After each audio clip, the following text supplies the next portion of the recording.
O'Reilly. You need parts? O'Reilly Auto Parts has parts. Need them fast? We've got fast. No matter what you need, we have thousands of professional parts people doing their part to make sure you have it. Product availability. Just one part that makes O'Reilly stand apart. The professional parts people. O'Reilly Auto Parts. For all you elk hunters out there, chasing turkeys is basically the same thing. I know the reaction you just gave me, but don't knock it till you try it, and don't try it without OnX. The Hunt app will not only help you find new areas on public ground, but I use it to find out landowner info to get permission on private ground that I see birds on as well. OnX Hunt has a special offer for you. Use code CAL to receive 20% off your membership at onxmaps.com/hunt and find more birds this spring. There's nothing like snook hook sets at dawn or catching a tarpon in the moonlight. Find your next fishing trip made easy on fishingbooker.com and experience the magic of the Sunshine State or any other destination on your fishing bucket list. Book a blue water adventure in search of sailfish or go snapper fishing with the kids. With over 6,000 captains and trips to choose from, planning your next one just got a whole lot easier. Download the Fishing Booker app on the Google Play or App Store, or visit them online at fishingbooker.com to book your trip today.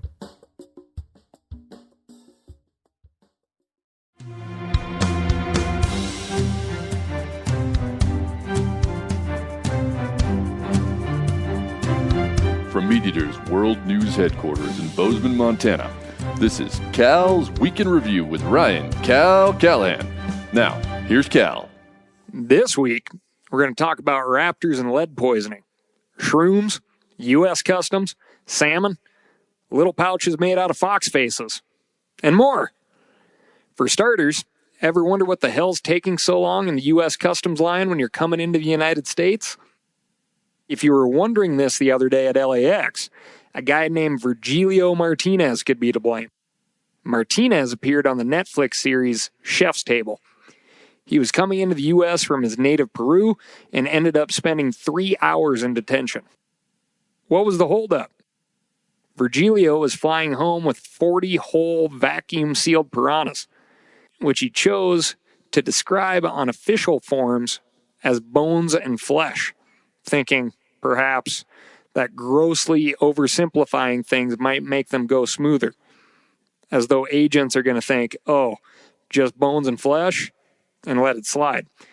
I'm trying to think of a joke here about carry-on. Get it? Carry-on? That's for you guys who love dad jokes. Those customs guys see some strange things. They've seized live tiger kittens, live otters, and, in one instance, 200 live tarantulas, all of which were confiscated. In this instance, the chef kept his fish. Following the fiasco, he cooked them at an event where he wanted to promote the eating of piranhas. At this point, I'm sure he got more promotional bang out of his buck than he imagined. Switching from Peru/LA to Georgia, and from piranha to presidential, former President Jimmy Carter was heading out turkey hunting a couple of days ago and fell and busted his hip. He had surgery. He said his main concern is that he hasn't yet filled his turkey limit. He wants the state of Georgia to roll over his unused tags for next year, which would be a clear case of presidential overreach. Now I'm going to tell you about my week. Turns out, President Carter isn't the only one with a health problem that kind of involves turkeys. I was telling a bunch of folks about a hemorrhoid issue that I had a couple years ago. And I was telling it as I happened to be heading out turkey hunting. So blood and pain were fresh on my mind, and as it turns out, that's exactly what I would get. Blood, some of my own, some not, and pain also served two ways. Long story short, I wounded a bird. He took refuge in the thickest, nastiest, bramble-choked creek bottom you can imagine. I happened to be hunting with my good friend Garrett Smith, Dirt Mess, who acted as the spotter as I belly crawled through the creek bottom. Once a clear turkey track was found in the gravel, along with a soaked feather and a single drop of blood, which gave away the wounded turkey's probable route. Old Dirt repositioned to a spot along the escape path. Meanwhile, I continued my crawl, now in the actual creek, thinking this is really stupid. I've never heard of a turkey swimming. Well, as I came to a particularly thick spot from the upstream side, Dirt came to that same spot from the downstream side and pronounced, "Hey, I got him. Turkey down." Well, that good feeling didn't last long. The bird, who had just previously been announced deader than a wedge, erupted up through the impenetrable undergrowth and directly through Dirt, who was suspended above it, on top of the brambles. We ended up with cuts, scrapes. Dirt got a stick in his nose, which produced his own blood trail, and even a few ticks. I've had my share of easy hunts. They do happen, but this wasn't one of them. To be real clear, the cuts and scrapes don't compare to the hurt of losing a bird, or any animal for that matter. Okay, moving on. Washington and Oregon recently received authorization to kill hundreds of marine mammals for the somewhat ironic purpose of saving marine mammals. They're trading the lives of sea lions for hopefully the lives of a population of killer whales known as the southern resident pods. In the heavily dammed Columbia River Basin, the California and Steller sea lions have been having a heyday eating a variety of fish, including the whale's favorite food, Chinook salmon. The southern resident killer whales are salmon specialists. Unlike their mammal-eating transient cousins, they spend a lot of time near the mouth of the Columbia, and scientists link their decline to the concurrent declines of Chinook salmon. Last year, only about 300,000 Chinook came back to the Columbia. That's down from an estimated 9 million before the age of dams and industrial fishing. Those fish were known to tip the scales past 85 pounds. Nowadays, an angler would count their lucky stars for a 30-pounder.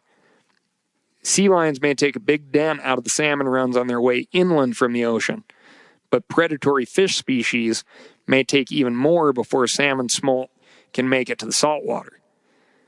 Washington State is aware of this, and along with Bonneville Power, has long offered a healthy bounty on northern pike minnow in the Columbia Basin. This is rare because the pike minnow is a native fish. Some dedicated anglers have earned more than $100,000 in a year just from killing pike minnows. Now we're going to kill sport fish to save sport fish. It's hard to understand, but doing so is worth the effort. Washington's governor just signed a bill into law to greatly liberalize regulations for walleye, channel catfish, and bass, non-native fish, which all prey on juvenile Chinook. The state already did away with all size and bag limits on smallmouth, largemouth, walleye, and channel cats in most of the Columbian snake, some of the best smallie fishing in the country. But this new bill will do the same in any waters used by salmon.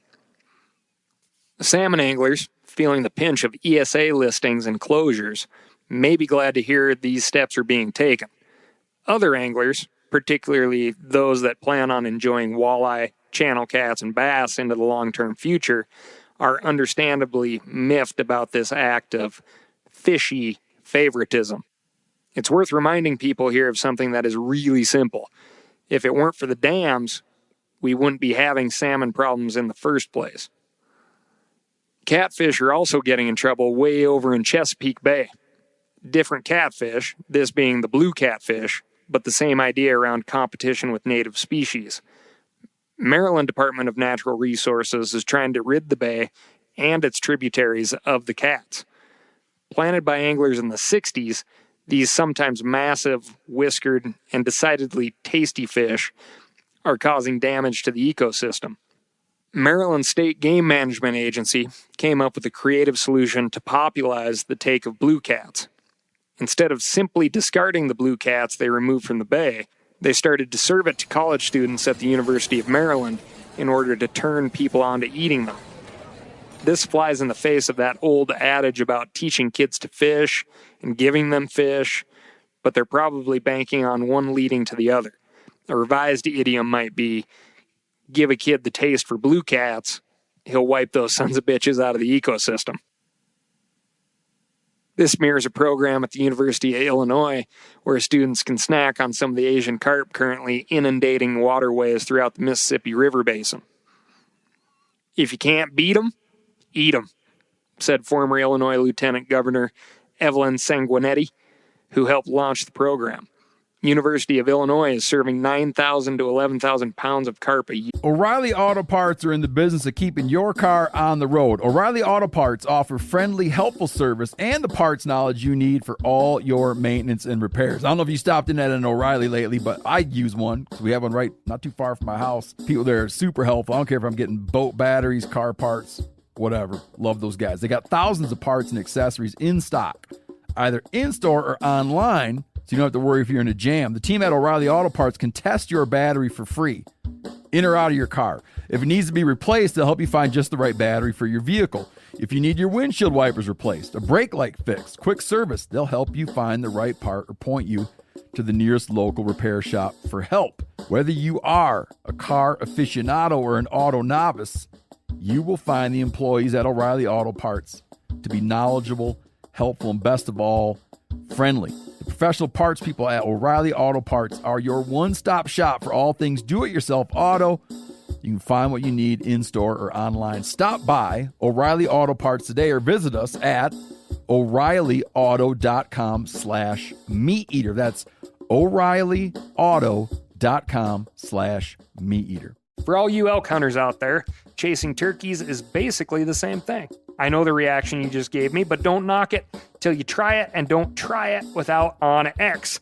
The Hunt app will not only help you find new areas on public ground, but I use it to find out landowner info to get permission on private ground that I see birds on as well. OnX Hunt has a special offer for you. Use code CAL to receive 20% off your membership at onxmaps.com/hunt and find more birds this spring.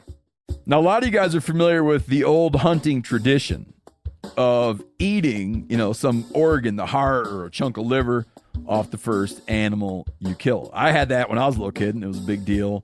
Organ meats were always prized by frontier people who knew the importance of getting a lot of different minerals and nutrients. And as often is the case, those guys were onto something, because organs are among the most nutrient-rich foods on the planet. And you can get the same benefits your ancestors craved via convenient daily capsules from Heart and Soil, made exclusively from regeneratively raised, grass-fed, and finished cattle.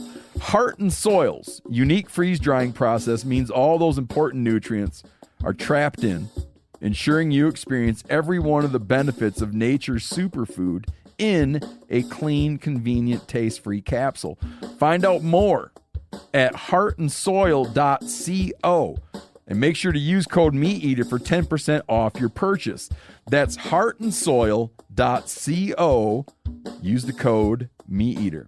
Here, taking things over to our health and wellness desk, a little plague news, which, if you think about it, has been more or less lacking since the dark ages of the 14th century. A few weeks back, a couple living in a remote area of Mongolia dined on raw marmot liver, a traditional dish, and contracted the Black Death. Died soon after. The government ordered a quarantine of 118 people for 6 days. Tourists were stranded, some panic ensued. Western news outlets reveled in the news, with a sort of condescending tone meant to convey the impression that, no shit, you shouldn't eat raw marmot liver. But honestly, that doesn't strike me as an entirely unappealing or unusual idea. Few plague facts for you. The bubonic plague, also known as the Black Death, ran rampant through Europe in the 14th century, killing an estimated 25 million people. When the plague hit London in 1665, 1 in 5 residents died from the disease. Yersinia pestis, the bacteria that causes the plague, maintains existence through a nasty cycle between rodents and their fleas. Urban areas with high rat populations have an increasingly high risk of plague. The last urban outbreak in the U.S. was in Los Angeles in 1924 through 5 and was directly caused by infected rats. So there's that. Now, a couple of quick hits for you. A bunch of frat boys over at Hofstra University in Nassau County are in trouble for forcing a dog to drink beer at a party. Administrators suspended the university's chapter of Alpha Epsilon Pi pending investigation. I'm wondering if anyone out there has seen the movie Strange Brew. Brings that to mind, in a way. Another quickie. The actress Anne Hathaway recently discussed breaking from years of veganism to enjoy a meal of salmon. She said that it was as though her brain rebooted like a computer. For days now, I've been trying to think about what I think about this, but I've got nothing. Just passing along is all. What's even cooler than that, ladies and gentlemen, is that researchers in North Carolina have identified the oldest living tree in the eastern United States, a bald cypress. The tree is part of a stand of ancient trees along a river course. The tree is an estimated 2,624 years old. So when Jesus was born, that tree was 605 years old. When the guy who ordered Christ's death, Pontius Pilate, was born, that tree was 593 years old. Another way to express that age is that the tree has so far been alive about 33 times longer than you can realistically hope to live. And it's still kicking, or rather, standing there. Moving along to the latest from dudes hunting in Texas. We should just call this the Texas desk, as in over to our Texas desk. 4 guys were recently convicted of hunting from a helicopter for big game. Took photos, of course. Turns out it violates federal law. When you're in trouble for poaching and you end up in federal court, you really screwed up. I'm not normally an advocate for playing video games, but my God, some guys would be better off just going in that direction and avoiding the outdoors altogether. Now we're going to jump over to our national park desk, which sits a long way away from our Texas desk, and talk about some eagles. You may have heard about the golden eagle that was found dead outside of Yellowstone National Park last December. Well, just recently a bald eagle was found dead outside of Glacier National Park. Both of these birds were found to have severely elevated lead levels in their blood. The likely culprit in both cases has been determined to be birds scavenging on carcasses or gut piles containing lead bullet fragments. Bird mortality from lead poisoning has been happening for a long time. There's no denying it. But for an equally long time, folks have been debating the source of lead. People pointed to a well-documented study conducted by Dr. Myra Finkelstein, who observed a pair of condors ingesting lead-based paint that had flaked off of a water tower, apparently out of boredom. Remember the Lazen albatross from episode 1 of Cal's Week in Review? You're listening to that show right now. Well, they are apparently paint eaters as well. Their lead source of choice being the paint from old military buildings on Midway Atoll. What do I mean by boredom? Well, messing around. Experimenting. Another bird species, the black vulture, descends on Dutch Gap, West Virginia every year, and they cause all sorts of issues. Once, the vultures picked apart an asphalt shingled roof in an afternoon. There's even one case of vultures sitting on a car in a mall parking lot, picking out the little rubber gasket around the vehicle's windshield until the windshield collapsed into the vehicle. The vultures then entered the vehicle and proceeded to pick apart the upholstery. Why did they do this? Because they have the time to do it. Life isn't that hard for them, apparently. At least not the simple functionality of actually staying alive. Here at the Meat Eater, we get a lot of questions as to the who's and how's of establishing the sources of lead from lead-killed birds. It's a classic case of, well, how in the hell do they know? Well, the answer is they, in quotes, don't, definitively. However, the circumstantial evidence is, in my opinion, incredibly strong. I'll hit the bird behavior first. Eagles aren't, for the most part, lead pickers. Not because they are too smart, but because they're too dumb. No time to waste. Not too curious. On top of that, eagles make a seasonal transition from hunting to scavenging in the fall. A transition that coincides with a lot of big game rifle seasons. In the case of this one eagle in Yellowstone, it died of lead poisoning during hunting season. It traveled frequently in areas where there's a lot of hunting going on, and its lead exposure had increased precipitously ahead of its death. So we have a spatial, temporal, and behavioral evidence that this bird was exposed to lead from spent ammunition. But they did not, mind you, actually find bullet fragments or shotgun shot within its digestive tract. So the evidence is circumstantial, correlative, and strong, but it is not causative. Is this in and of itself a condemnation of lead ammo?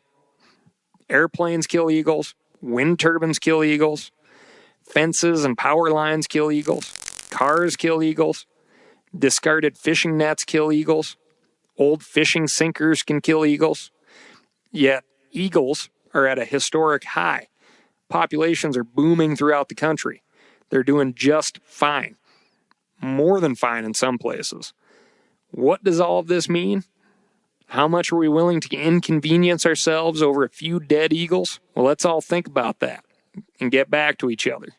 And finally this week, if you thought Denver couldn't get any weirder, or at least didn't need to get weirder, they've gone and decriminalized, which is a lot like legalized, but I guess different, hallucinogenic mushrooms. The plan doesn't permit sale and purchase of mushrooms, but you're not going to get busted for having a few in your pocket. Before you go getting all old manish, thinking about what the hell's wrong with the world today, and kids these days, and Sodom and Gomorrah, and all that, consider what just came out of Bolivia. Archaeologists found a pouch made from 3 fox snouts sewn together, which makes it the most badass pouch ever. The pouch ages back to around 1,000 years ago, according to radiocarbon dates. Inside this pouch was a collection of 5 psychoactive drugs, including cocaine, DMT, and compounds associated with ayahuasca, and, you guessed it, magic mushrooms. Think back to last episode, when we discussed how when anthropologists can't explain something, it gets classified as spiritual or ritualistic. So, of course, they're saying this sack of drugs belonged to a shaman. Not a regular old drug user, mind you. Makes me wonder, if I found someone passed out on the sidewalk with a fox snout bag full of 5 different drugs, would I think differently about him or her if they said they were a shaman? Back to Denver, though.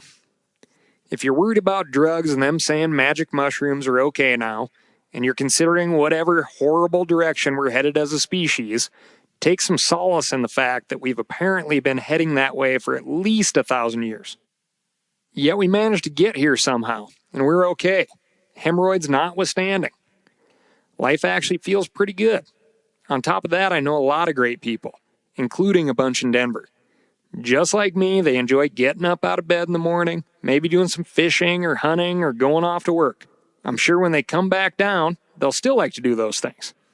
So I'm just not going to get all worked up about this mushroom deal they've got going on down in Denver. Hey, this has been Cal's Week in Review. Thanks for listening. Now go anywhere podcasts can be downloaded or streamed, leave me a review, and hit that furthest right-hand star.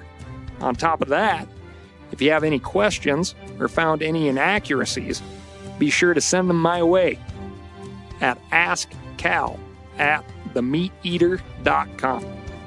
That's askcal, ASKCAL, @themeateater.com.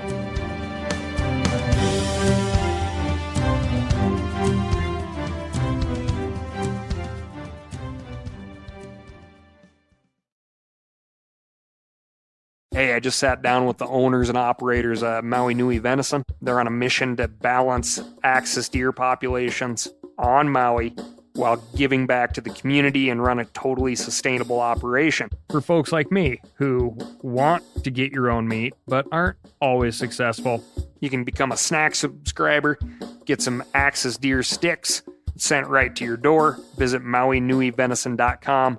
That's MAUINUI venison.com and use promo code CAL for 20% off your first order. Outdoor adventure won't wait for engine problems. Things like hard starts, rough performance, and lost fuel economy are often caused by fuel gum and varnish buildup. Seafoam can help your engine run better and last longer. Simply pour a can in your gas tank. Hunters and anglers rely on Seafoam to keep their engines running the way it should the entire season. Pick up a can of Seafoam today at your local auto parts store or visit SeafoamWorks.com to learn more. That's SeafoamWorks.com to learn more.